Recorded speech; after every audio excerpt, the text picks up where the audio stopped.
I try not to watch snuff movies, okay? But those of you like me who are both chronically online and chronically obsessed with social justice issues have had the misfortune of seeing a lot of people getting killed lately. And I've been talking about different sites and configurations of that killing. And I'm just pulling out one particular one that seemed to cause a kind of a ripple, certainly in the United States, but kind of interestingly internationally too. And I don't know how much it also caused a ripple in South Africa, which is the public execution of Rene Good. And I want to start with two quotes to explain what I do when I'm doing this kind of thinking that I do, because I haven't got a real job. So the first is a quote that is actually my email signature now, because I've been so interested in Mahmoud Madani. Those of you who are interested in that kind of politics, this is the mayor of New York's father, the Ugandan decolonial theorist who was at UCT and has now disappeared into the Western trap. And he says, atrocity cannot be its own explanation. Violence cannot be allowed to speak for itself, for violence is not its own meaning. To be made thinkable, it needs to be historicized, okay? And in one way, what I'm going to try and do today is to historicize some violence. And then I'm going to dip into a totally opposite intellectual tradition, which is George Orwell's 1984, where he says, the party told you to reject the evidence of your own eyes and ears. It was their final, most essential command. And to kind of work in the space between those two things, because what I really work on is what does violence mean? Not like what are the causes of violence. It's like when people are doing the kind of everyday understanding of violence which everyone does all the time, what are they doing in terms of meanings, okay? And so... In the vehicle, there's the vehicle reversing. Now the officer on the other side of the car, as the SUV pulls away, opens fire. Because when you watch that little clip, it's about 12 seconds long. It doesn't say much about itself. It's a bit of a, in one sense, a kind of an enigmatic surface that people can attribute meaning to. And what I'm interested in is the attributions of meaning that people have made. So the first thing that happens is, of course, the state kicked in with their meaning-making systems to make sense of this little incident, okay? And so Trump was always kind of first out the gate, saying that what we need to know about this is that the ICE agent acted in self-defense, that Rene Good, who's the deceased in this case, ran him over with her car, and that the agent was recovering from his injuries in hospital. So that was the official leader of the free world's version of this event. His deputy, J.D. Vance, was a little more subtle and described this as a tragedy of her own making, and that she was, like so many of us, a victim of left-wing ideology. But the real kind of meat and potatoes of this ideological narrative comes from someone known as Ice Barbie, otherwise birth name Christy Noem, the Director of Homeland Security in the United States. And she made a number of points. She said, firstly, that Renee was a part of a group of protesters who were harassing these ICE agents, that blocked the ICE agents in. Then one of them had attacked the agent with their car, and she concluded that this was an act of domestic terrorism. And I want to show you this at work. At 10:25 a.m. Central Time, Immigration and Customs Enforcement were carrying out lawful operations here in Minneapolis. Because of the adverse weather that Minneapolis has seen in recent snow, one of the vehicles became stuck and ensnared in the snow. Law enforcement were attempting to push out this vehicle, and when a mob of agitators that were harassing them all day began blocking them in, shouting at them, and impeding law enforcement operations. ICE officers and agents approached the vehicle of the individual in question, who was blocking the officers in with her vehicle, and she had been stalking and impeding their work all throughout the day. ICE agents repeatedly ordered her to get out of the car and to stop obstructing law enforcement, but she refused to obey their commands. She then proceeded to weaponize her vehicle, and she attempted to run a law enforcement officer over. This appears as an attempt to kill or to cause bodily harm to agents, an act of domestic terrorism. That's the state version of events, okay? Then there's kind of multiple other versions of events, including the kind of versions by researchers and by investigative journalists. And their kind of summary of this, the neutral summary that tries to be as little interpretative as possible, is Rene Good, a 37-year-old U.S. citizen, was fatally shot by United States Immigration and Customs Enforcement agent Jonathan Ross on January the 7th, 2026. And here is a investigative journalist analysis. Good, who lived nearby, stopped her SUV perpendicular to traffic. Phone video apparently taken by Jonathan Ross, the ICE agent who later shoots Good, shows him exiting an SUV parked south of Good. The video was shared with Minnesota-based conservative media outlet Alpha News. He walks around her SUV counterclockwise. That's fine, dude. I'm not mad at you. While Ross is circling Good's SUV, we see Good wave a vehicle by through the open driver's side window. She appears to keep waving at a truck which parks closely, perpendicular to Good's SUV. This is Becca Good. Sources close to the investigation confirmed Becca is Rene Good's wife. As Ross walks around the SUV, he encounters Becca, and Becca and Ross appear to be filming each other with their phones. Two ICE agents exit this truck, the one that parked north of Good's SUV. At the same time, Ross rounds the front passenger side of Good's SUV, and Becca Good tries to open that door. The two agents approach the SUV and order Rene Good to get out of the vehicle. One agent attempts unsuccessfully to open Good's door. Good reverses her SUV, and Ross is now seen near the front driver's side. In Ross's phone video, you can hear Becca Good say, "Drive, baby, drive."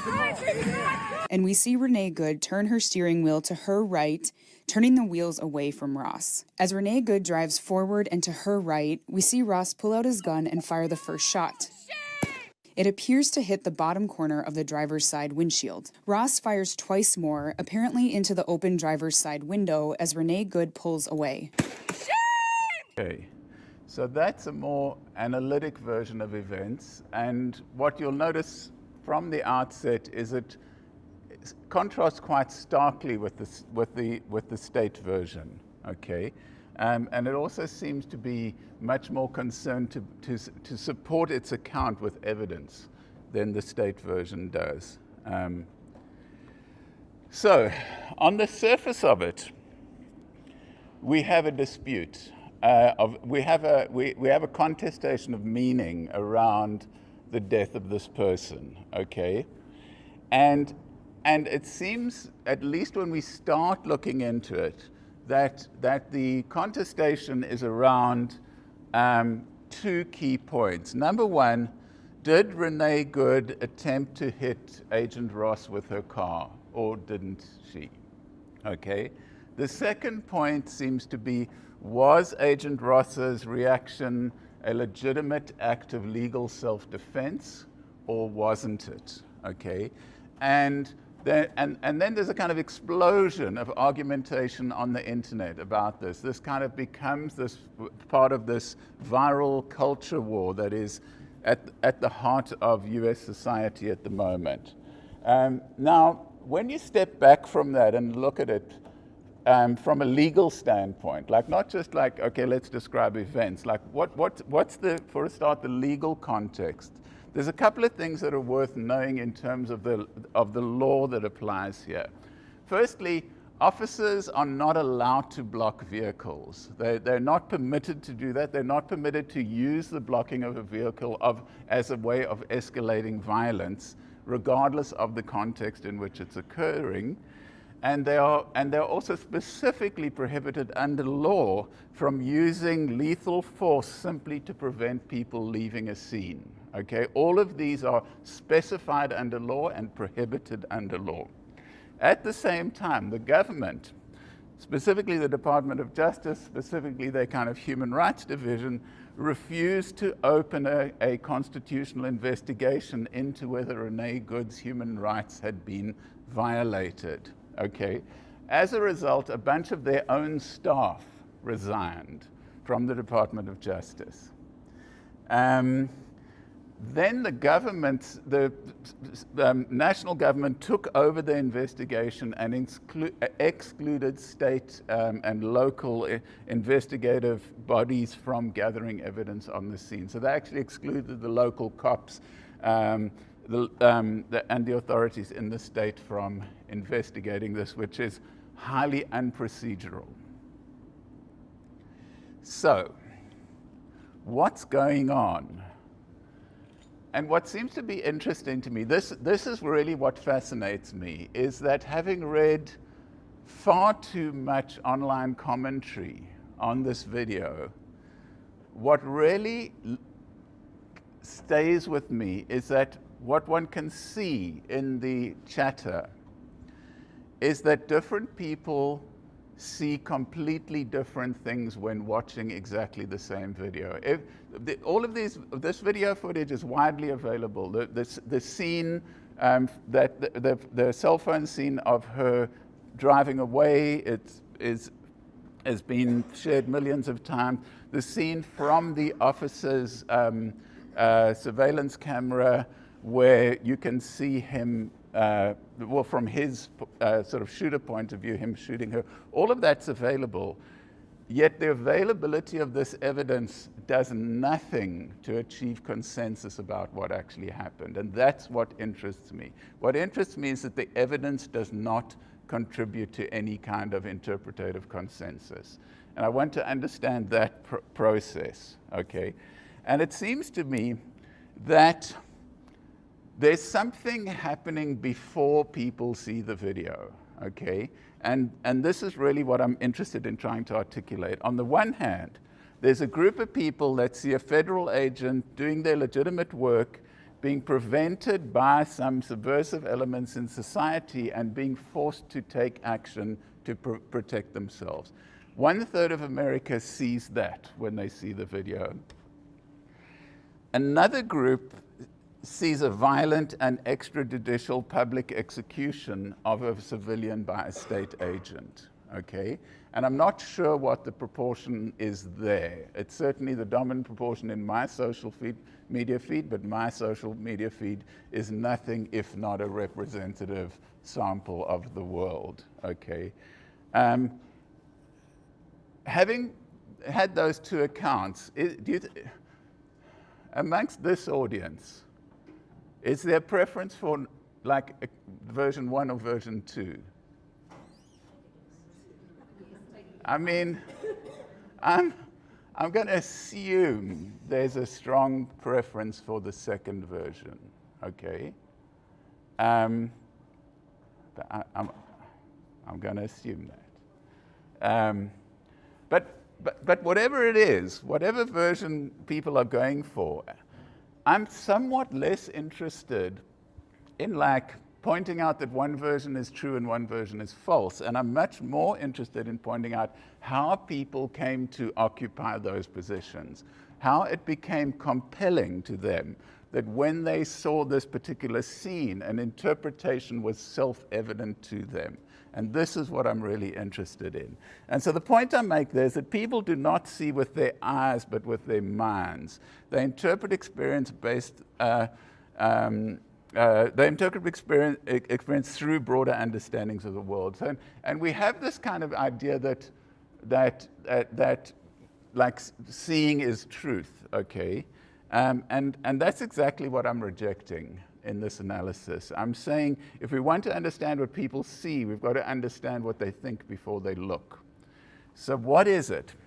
And it seems to me that what's behind this interpretative conundrum is two different versions of the United States, okay? And these are kind of fundamentally politically incompatible versions. And the one is that the United States is under threat. It's been systematically weakened by decades of liberal nonsense, human rights, diversity, equity, and inclusion, wokeness, feminism, virtue signaling, multiculturalism, and most of all, migration. Okay, and that's a version of the United States, and that's the version of the United States that democratically elected Donald Trump twice. Okay, then there's another version of the United States, is that the state exists to serve democracy, to serve its constitution, and all of that to serve the will of the people. In that version, the US is currently under sort of life in threatening kind of circumstances of rising authoritarianism, okay? And that authoritarianism has a number of different effects. That active attempts are being made to subvert democracy, and we know that not only by what we see, but because the people trying to subvert democracy are going on social media saying that is their intention. There's an entire network of people, the Dark Enlightenment, the PayPal mafia, these billionaire class, that are publicly making the claim that democracy and human rights were a catastrophe and need to be replaced post-haste with a different system of kind of techno-feudalism, okay? And they're not shy about that. Okay, so attempts are being made to subvert democracy, to replace the rule of law with submission to authority, and to reverse the democratic advances of human rights of the past decades and replace them with this kind of emergent fascism which is associated with the Trump regime. Now, one of the interesting things about those two versions, obviously they can't both be true, but that they coexist in a kind of way that does not allow any meaningful conversation to occur between them. If anything, people lament the problem of social polarization and how social polarization has become the kind of fundamental problem of contemporary US culture and contemporary Western culture around the world. In fact, they moan about this all over Europe and Australia. There's a kind of real anxiety about social polarization. And there are multiple theories about, well, what's that about? Like, what has led to that? But what I want to talk about is another piece of context of this scene, which I have variously referred to as a extrajudicial public execution, and other people have referred to as self-defense and all of that. Firstly, I'm not sure why we're talking about it, because there's nothing to see here. The cops in the United States systematically forever have killed 3 people a day. That's what they do. That's business as usual is the execution of a citizen or civilian every 8 hours or so. About 1,000 people a year get killed by US cops. What's interesting about that is we can compare that to South Africa. So the countries in the world where the cops kill the most people, what do you think the top one is? It's not the most obvious one. The country in the world where cops kill the most people is Venezuela. But coming in at a highly competitive number 2 is South Africa. South Africa is the highest killing of civilians by police officers, 2nd highest in the world, and 3rd in the world. You have to disaggregate a country into 2 groups, into its white citizens and its black citizens, and cops kill African Americans at the 3rd highest rate of any population group in the world. They only kill their white citizens at the 14th highest rate in the world. So there's massive discrepancy between cops' inclination to kill African Americans and European Americans. Okay? And what we've seen in recent years is the kind of growth of a shift around this question of police killing. And the precipitating moment, most of you will remember, was the murder of George Floyd, where we watched him being essentially tortured to death in public for 8 minutes and 47 seconds, in public view, begging for help. And that started the Black Lives Matter movement. It didn't start the Black Lives Matter movement. That caused the pre-existing Black Lives Matter movement to kind of explode as a major social phenomena. And the important thing that happened there, like the important thing that happened with Rene Good, like the important thing that happened with Pretty, is that people got the stuff on their phones, okay? And this is a historically new capability. When I was a student, people didn't have cell phones, and for the first 2 years that they had cell phones, they didn't have cameras in them. And the absolute normality that everyone always has a video camera on them everywhere is a relatively new state of affairs that has fundamentally changed the ability of authorities to sustain their narratives, okay? And that's one of the things that's going on here. That's one of the things that's going on with BLM and the killing of George Floyd. That we need to think about the relation between technology, modes of representation, and understandings of the social world. Okay. Now, one of the assumptions about policing in a democratic society, and I stress the word democratic there, is that policing should be for the equal protection of all citizens of the state. That's literally what it's there for, okay? But there's another common version of that, which we contrast with democratic policing, which is colonial policing. And colonial policing is really about policing for the protection of one group against another. And this is like apartheid policing. Okay, this is where the police serve a particular privileged group, ensure that they are safe by using violence against other groups that are not privileged. Okay, and we see this historically in colonial societies, but what I'm interested in the way in which it kind of re-erupts in post-colonial societies also. Okay. So, let's look at the guy who pulled the trigger, Jonathan Ross, and find out what his story is. Firstly, he was a US soldier. He was part of the US's illegal invasion of Iraq, where they killed 1 million Iraqi people. So that's where he learned to use violence, okay? He learned to use violence in a context of Western colonialism, of a Western attack against people of another nation and another culture. So we've got this kind of colonial racism already built into his training, where part of his military training was the normalized killing of people who were different from him, which is not something that is supposed to be normalized into democratic policing.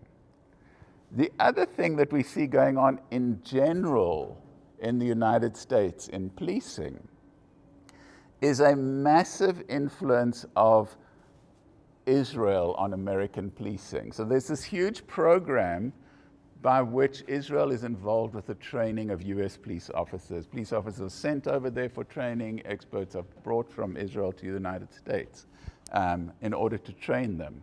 But of course, the problem there is Israel is a kind of classic situation of colonial policing. The policing in Israel is a policing for the safety of Zionists against Palestinians, and for the suspension of any notion that Palestinians' human rights should be protected in the way that Jewish-Israeli rights are protected. So we see this kind of systematic history now escalating into full-blown kind of historical genocide of a model of population control, okay? So we've both got this kind of military colonialism, and we've got this kind of policing colonialism all being assembled. And what people have started analyzing this have been pointing out is that us are a really interesting state agency. Okay, they're not the police.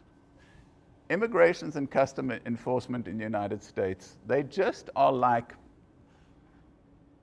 they're the border police. They in fact, and to the extent they're supposed to be border administration, they are there to deal with undocumented migration. But what's recently happened is they've shifted from being an administrative function of the state to being a different kind of social apparatus. They've always been involved with the function of controlling migration. But they've become something else, and the something else that they've become has become quite visible.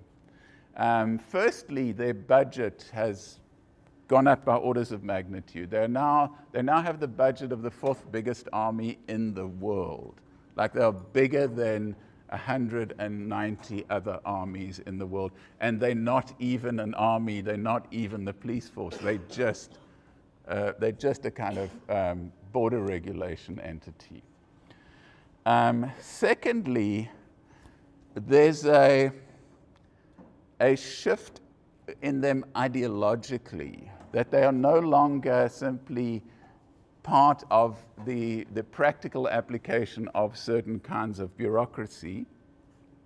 They seem to have been granted a kind of a radical autonomy and independence to act outside the normal restraints of the law, the restraints on the one hand of military discipline, or the restraints of the laws that somewhat curtail the use of police against civilian populations. Okay, they seem to have stepped outside of that. And one of the most visible ways in which they've done it is the fact that they unlike any other kind of similar agency, they operate with masks on. They don't wear ID tags. Police are required to wear identification and to identify them. ICE are essentially a covert police. They're essentially a secret police, okay, in that they operate in public, but they operate in anonymity. That you can't film them and identify who they are because they conceal their identities. On the other hand, they are carrying the most advanced surveillance technology of any similar organization in the world. And once again, this is a technology advanced specifically in relation to Israel and the surveillance of the unwanted populations of Palestine. Okay, so when ICE walk around on their phones, not on their body cams, on their phones, they have an app that they can point at any person and immediately know who that person is, everything about them. So you as a citizen have no anonymity in relation to ICE, but ICE have total anonymity in relation to you, okay? And it's worse than that. They've got another kind of surveillance app. This is also a kind of Palantir, Israel kind of manifestation of what technology is about to become for all of us. For those of you who have the slightest traces of optimism about AI and where it's going, is they have an app which, like Google Maps, gives them a map of the area and then identifies people and ranks them on the likelihood that they might be infringing immigration rules. And then gives ICE their photograph and their address and their place of work and where they drop their kids off at school. And ICE can just follow this stuff. But all of this is probabilistic. None of it is actually the tested evidence. It's just like when we scoop up, which our Elon Musk specifically did with Doge, everyone's data in what were protected silos of information. When we scoop all of that up and run it through AI and say, who's likely to be infringing customs and immigration? It just pops up these people, and then sends ICE out to kind of do these urban pogroms against people who are believed to maybe have breached immigration documentation. And not only that, but one of the interesting things about ICE is they fundamentally are uninterested in whether it's true or not. Because like so many universities today, they work through kind of KPIs, through measures of success. And the measure of success is arrests. It is not successful prosecutions. It is not successful border enforcement outcomes. It is simply arrests. So to properly succeed in ICE, you have to meet your arrest quotas of the day and the week and the month and the year. And it doesn't matter to you as an agent whether those are completely bogus arrests unrelated to any real testable information, okay? And what people who are more familiar with the United States have pointed out is that this not only looks like a classical secret police under fascism, it also looks like something much more familiar in the United States, which is a slave patrol, which is under slavery, these groups of kind of white vigilantes or deputized citizens who go out looking for runaway slaves to catch and to take them back into slavery, okay? That there's a structural similarity going on there. Why? Okay, why? Why is this happening? And it's Trumpism, right? ICE is Trumpism. So you know what that's about. They're eating the cats. They're eating the dogs. They're eating the cats. And what's his name, that annoying right-wing dude who makes jingles out of it? This is a claim by Trump about Somali immigrants. A kind of just bogus, fantastical, hallucinated, kind of ChatGPT level of hallucination of like, oh no, these Somali immigrants are eating our pets. I mean, once again, no kind of supporting evidence for that, but this was a really politically mobilizing thing. But symbolic also, okay? Symbolic of the construction of a particular idea that is unfortunately rather familiar to us, okay? And what MAGA is about, Make America Great Again. What does that mean, Make America Great Again? On the one hand, it's like, well, make America economically successful, but it's not that, because America was really economically successful under Biden, in fact. But America, it depends what you mean by economically successful, because there are two different versions of it. The one is whether people are living well, and the other is whether billionaires are likely to become trillionaires. And those are really two different positions in reality, okay? And so when one looks at the actual documentation behind MAGA, and specifically this extraordinary document, Project 2025, which is the kind of ideological little red book of MAGA, it's about creating a pre-1960s, 1970s human rights world, creating a world where there was complete control by white Christian patriarchal society, and all of these other terrible nightmares that apparently have occurred, multiculturalism, diversity, inclusion, equity, all of these things that have freaked out the MAGA base, didn't exist, and they're trying to get back to where they didn't exist. Okay, and so in this sense, the job of ICE, which is doing something with undocumented migrants. It's simply a racial supremacist project of reinstating whiteness. It's simply a project of reinstating the master race in America. And this is the tell in it, is that while they are spending literally billions of dollars getting rid of undocumented migrants, they're creating visas for white Afrikaners to go over to the United States at exactly the point where they're saying, we've got to stop migration. Because it's not about migration, it's about race. It's about the re-whitening of the United States and getting rid of everyone else. It's essentially a neo-Nazi project, if you want to look at it that way. So the underlying anxiety is not just the anxiety of the kind of collapsing middle classes, the collapsing of the wealthy working classes, which resulted from kind of neoliberalism and the offshoring of labor.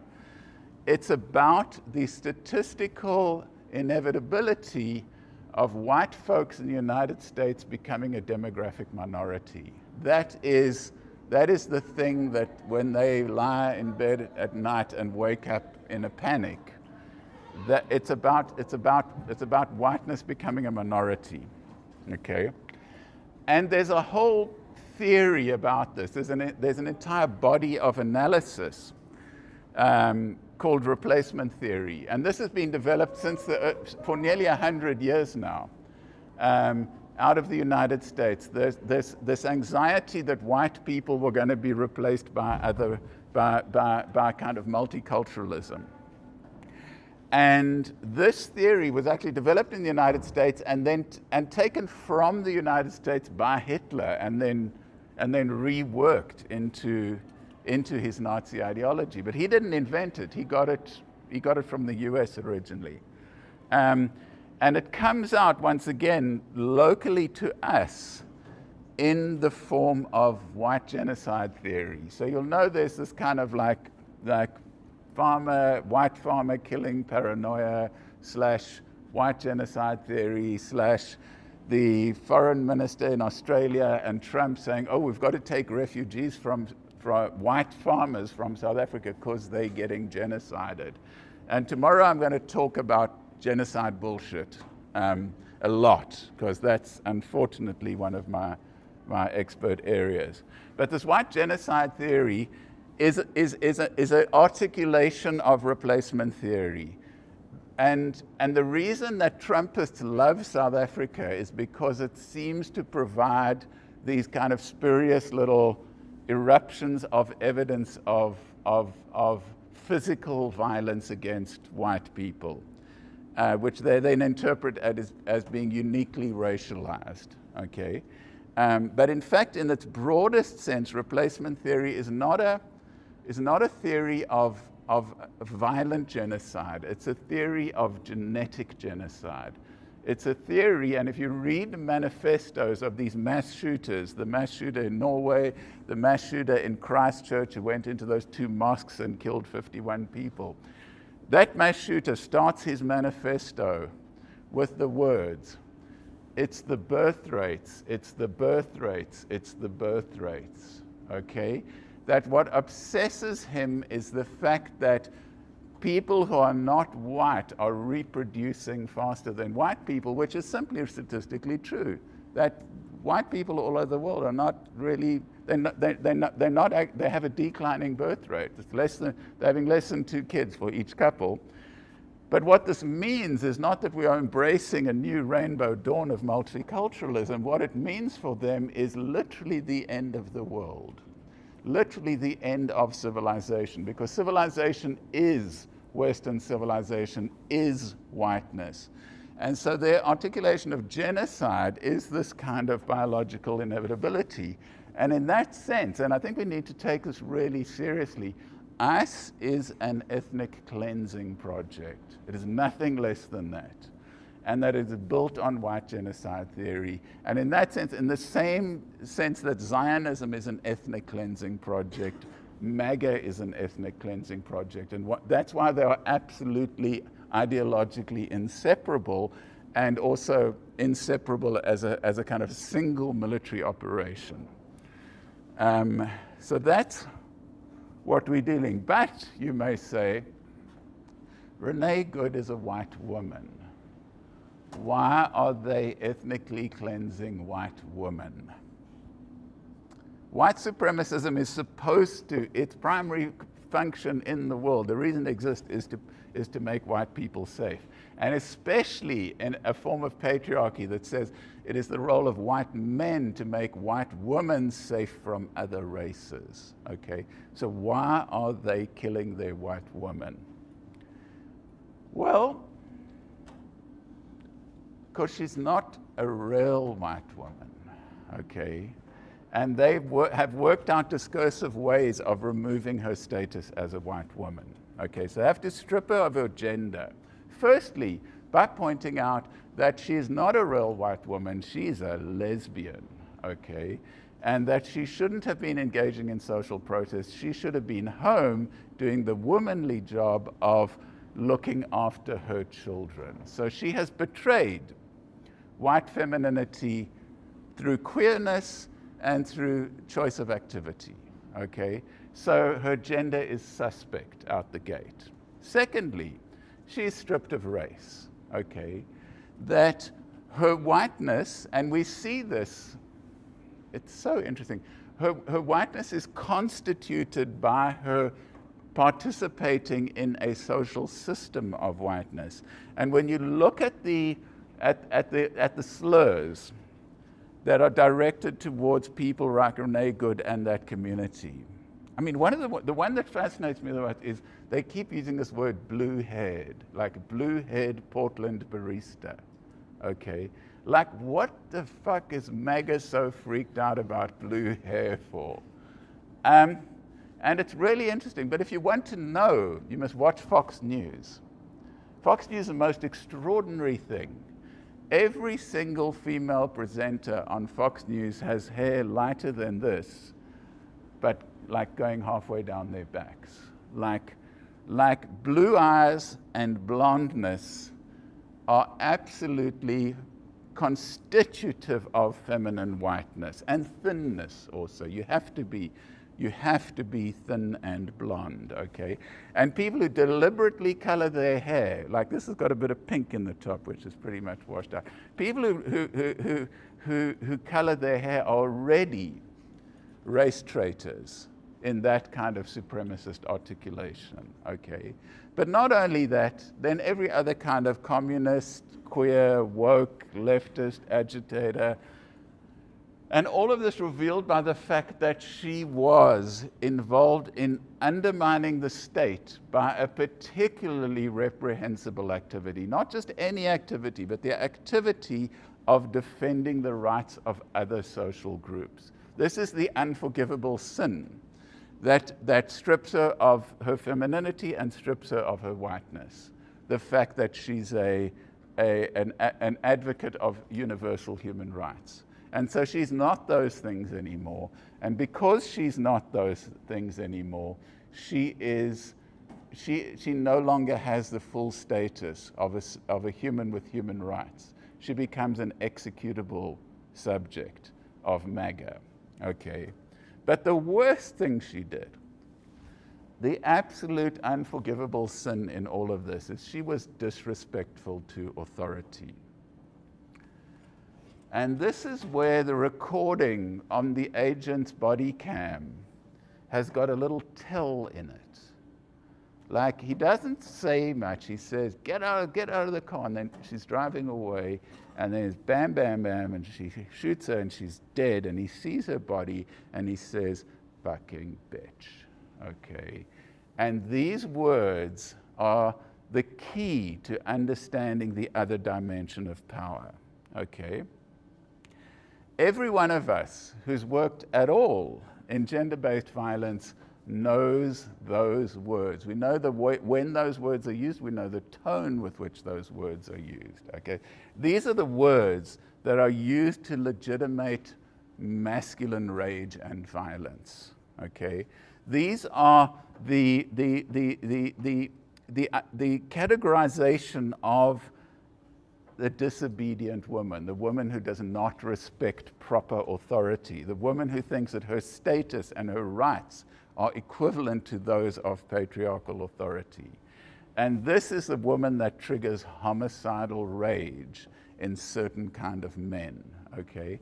It's also true that people who are perceived as insubordinate relative to their racial subordination, when they, and there used to be a South African expression for this, which I will not repeat in this room, of a person from a formerly subordinated race who does not understand that their role is to be submissive, and that this triggers unlimited violence and legitimates unlimited violence, okay?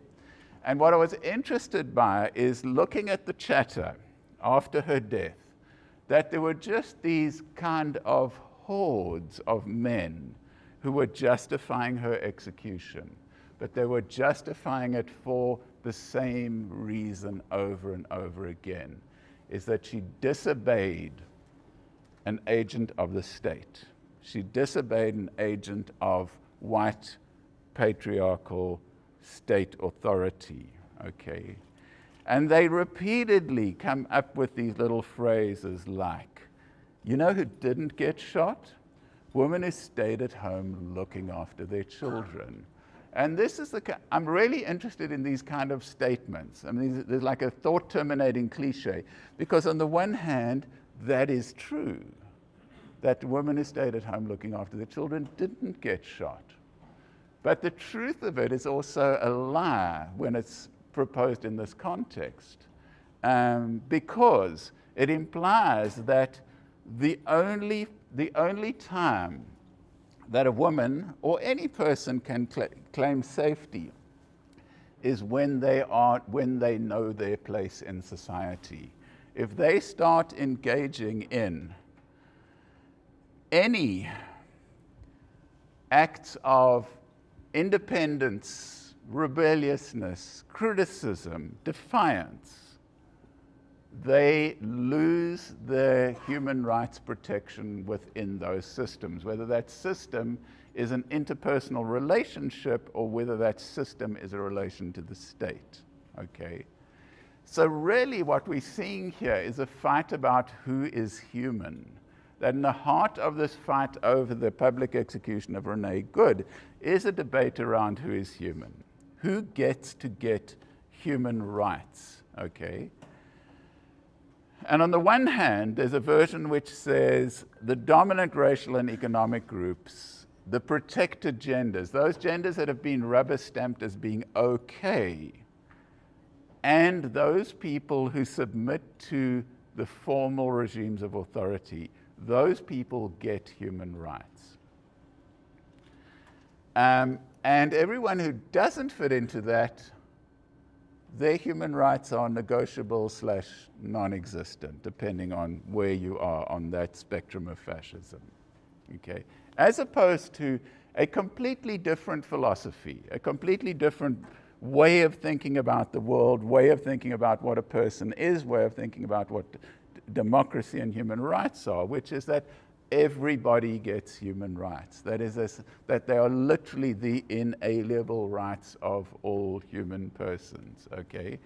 And that those rights do not get suspended when you engage in independent actions or thoughts, criticisms, even acts of defiance, even openly challenging formal regimes of authority. And that's really what we've got to think about here, is that there are fundamentally different belief systems, worldviews around who gets human rights and in what conditions human rights get suspended. And this is where I get really interested as a person who works on kind of multiple levels of violence and rights. Because here I start finding myself getting drawn to the language of gender violence, specifically intimate violence, and the kind of conceptual frameworks that people have articulated for talking about how violence occurs there. And one of the things the ideas I've been using a lot in the last 2 years in a number of different contexts is a fairly kind of within gender violence psychology established notion of DAVO, which is an abbreviation which stands for Deny, Attack, Reverse, Victim, and Offender, okay? And this is like the steps taken by domestic abusers almost always in talking about what they're doing, okay? So firstly, they deny that they're violent, okay? And instead of being like, I lost my temper, they'll be like, why do you make me so angry, okay? Then if the violence has to be acknowledged in some way, it is justified, okay? But the important thing there is the RVO, which is reverse victim and offender. And that's the mechanism of why do you make me so angry? Not I lost my temper, why do you make me so angry? It takes the actions of the perpetrator of violence and lays the blame for them on the victim of the violence. It claims that if the victim hadn't done these things, the violence would never have occurred. Therefore, the victim is the perpetrator, and the perpetrator is the victim of the victim, okay? And this is what the insight of Darvo is all about, okay? It's about this, it's about this inversion of causality, of blaming the victim, okay? And my argument here is that Trumpism does a Darvo on Rene Goodman. It makes her it makes her the perpetrator by provoking the agent by not obeying his instructions. That she goes beyond the bounds of what is socially acceptable by when he says get out of the car, she instead drives away. And he is so enraged by her driving away instead of getting out of the car that he kills her for it. Okay? And this is a really common pattern of masculine rage specifically. So we're not just talking about racial anxiety here, we're talking about kind of gendered rage and the way in which men kill women, also the way in which men kill each other. Because this is really interesting. Statistically in South Africa, most murders are committed by young men, but most victims of murders are also young men, and most of the scenes of murder are not what would be considered crimes. They're not hijackings, they're not burglaries, they're not housebreakings. They are when some guys are hanging out, drinking, and someone disrespects someone else. That is the statistically most common scene of murder in South Africa. When one man appears to disrespect another man, and the result is death. That form of masculinity can only survive by annihilating everything that shames it. Okay. So there's that. But also, my favorite term, and this is why I love the internet, because I learn all my best concepts from the internet. And the best concept I've learned in the last decade is gaslighting. Because when I was a student, I thought the best concept I learned was ideological mystification. But it turns out these are the same concept, right? But they are articulated at different structural levels. That ideological mystification it happens at the kind of social level. It happens by like the state apparatuses, you know, ideological and repressive state apparatus, blah, blah, blah, blah, blah. Another time I'll talk to you about why Althusser saved my life. But gaslighting talks about the process of ideological mystification at the point of interpersonal experience. The way in which people who you are close to make you feel crazy sometimes by asserting a version of reality that is so opposite to what you actually know to be true that you feel mad. And you have a number of choices at that point. You're either like, well, I must be wrong, and then you just start believing their version instead of your version, or you stay mad and you try and do something about that, or you try and get the hell out of that situation, which that's my recommended course of action. But unfortunately, gaslighting happens at social levels too. That gaslighting happens not just like in a room with a person, with your parents gaslighting you about Father Christmas and whatever. They happen at these massive political levels. They happen with the apartheid government gaslighting you about what apartheid really was. They happen with like Israel gaslighting you about the history of Palestine. They happen as the kind of systemic production of society, okay? And what I want to point out is that these terms that come out of the interpersonal psychological violence are actually also very, very productive political terms. That we need to talk about Darvo and gaslighting as political strategies, and we need to talk about the way MAGA not only gaslights everyone else, but the way it gaslights its own supporters, because that's where the real gaslighting happens inside the community, inside. Not like, later on we'll get on to trying to gaslight everyone out there, but the important thing is to gaslight people on the inside, to tell them that Trump is going to raise the price of eggs, okay? And to get them to believe that, and he's going to make America great again, and they believe that. So it's kind of the gaslighting of the in-group is even more important than the gaslighting of the entire society. What does this mean for South Africa? Because the United States is just a stupid and boring place, apart from the fact that they've got the biggest military machinery in human history. Apart from that they are terribly dangerous militarily. They're really a society I don't want to waste my intellectual energy talking about, except as a moral tale, okay? So, what do we learn about the gaslighting of the United States and the Davo of Rene Good when we start thinking about South Africa? And we start looking at the way in which politicians give these kind of denialist accounts, okay? They give these accounts that are kind of counter to reality, and people look at it and be like, what the hell are you saying? And two things, like, listening to SAFM while I was driving around lately, and this Lesefi, was it, who was like, if there's no water, then I check into a hotel. And people were outraged. But on the one hand, this is obviously true. If there's no water in Joburg, just check into the Sandton Sun. Wouldn't any normal person do that? Okay? And the gaslighting in that is, of course, normal people cannot do that. They are not living some kind of high life off taxpayers' money, that this is not a choice that is available to South Africans. And for someone to act as if it is, because it is for them, that is solid gaslighting, okay? And it kind of enrages people.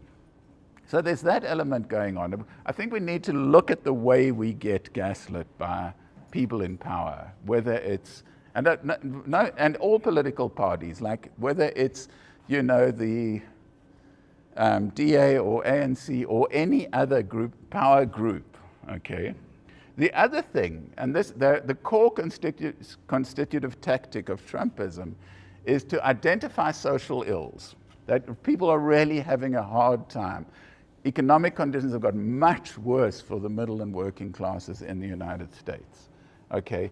And then blame it on something other than what caused it. They don't blame it on neoliberalism, international outsourcing of labor, all of those. They don't talk about those things. They blame it on minorities and particularly vulnerable minorities. And then by blaming it on those minorities, they legitimate violence against them. And I was interested yesterday, hearing people phone in on SAFM, talking about this Bolt driver who was brutally murdered by one of his, through a group of his customers, okay? And the first thing that people did over and over again when they phoned in is like, yeah, but he's a Nigerian, okay? How the hell is that relevant? Like, in what universe is his national origin relevant to his murder? But in fact, to the callers, this almost reached not only the level of explanation, but the level of justification, okay? And they would never say that. But the way they were speaking is seeming to imply, well, there's different people have a different level of right to life in this country.